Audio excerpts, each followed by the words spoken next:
High everyone, नमस्ते, तपाईँलाई स्वागत छ मेरो नयाँ भिडियोमा। र म मेरो साथी अन्त नर्जेन हामी तिनजना चाहिँ रेडी भएर निस्किसकेको थियो मन्दिरको लागि।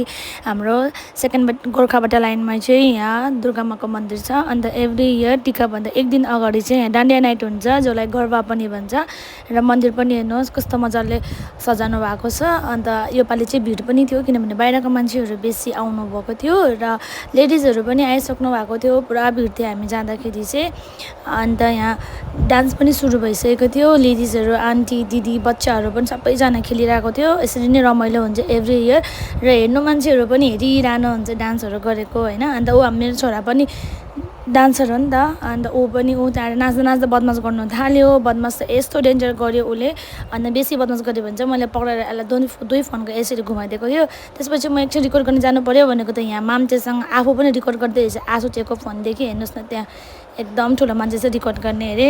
त्यसपछि हामी चाहिँ घरतर्फ लाग्यौँ, किनभने त्यस्तो रमाइलो पनि पहिला जस्तै हुँदैन। आजकल जस्तो अब बिहा भएपछि त त्यस्तै रहेछ, बच्चाहरू भएपछि होइन। नानी त यस्तो मन्दिरकै 10 राउन्ड लायो होला मेरो नानीले। अन्त पछि गरेर फेरि आँसुचेले पनि भन्यो जो म घर पहिला जस्तो त कहाँ रमाइलो हुन्छ भनेर। अनि त्यसपछि हामी घरतर्फ लाग्यो। Thank you guys for watching.